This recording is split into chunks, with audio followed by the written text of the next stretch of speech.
Hello everyone, welcome to my channel. তো এখন তো কমলা লেবু সিজন, আর কমলা লেবু সিজনে কমলা লেবু দিয়ে কিছু বানাবো না তাই কখনো হয়? তো আমরা সকলেই জানি কমলা লেবুর খোসা ফেলে দিতে হয়। তো এখন থেকে আর ফেলে দেওয়ার প্রয়োজন নেই, কমলা লেবুর খোসা দিয়েই তোমরা বাড়িতে খুবই সহজে ক্যান্ডি বানিয়ে নিতে পারবে। রেসিপিটা খুবই সহজ, তার জন্য ভিডিওটা শেষ পর্যন্ত দেখতে হবে। এখন আমি দুটি লেবুকে ভালো করে ধুয়ে ফ্রেশ করে নিয়েছি, এরপর খোসাটিকে ছাড়িয়ে নেব।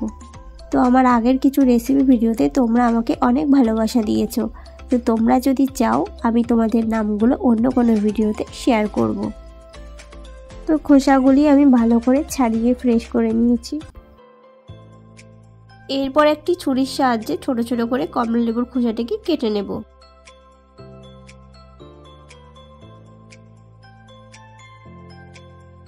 ঠিক একই রকম ভাবেই আমি সবগুলোকে কেটে নিয়েছি।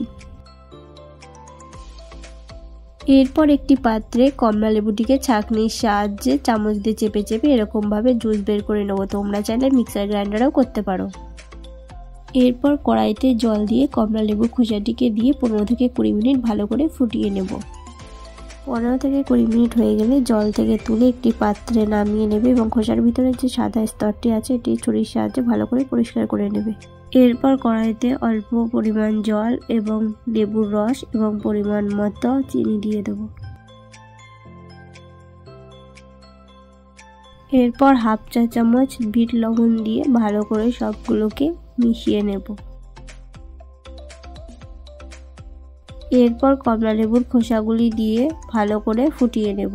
ঠিক এরকম পর্যায়ে চলে আসলে নামিয়ে একটি প্লেটে একটা একটা করে ভালো করে পাতিয়ে 1 থেকে 2 দিনের মতো রোদে দিয়ে রাখবে।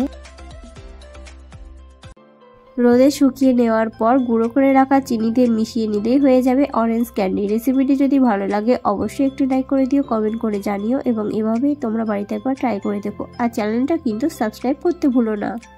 আর একটা কথা না বললেই নয়, তোমাদের ভালোবাসায় আমার ইউটিউব চ্যানেলে 700 সাবস্ক্রাইবার পূর্ণ হয়ে গেছে। তোমরা এভাবেই আমার পাশেই দেখো, এভাবেই আমাকে সাপোর্ট করো। আশা করছি খুব তাড়াতাড়ি 1K সাবস্ক্রাইবারও পূরণ করতে পারবো তোমাদের ভালোবাসায়।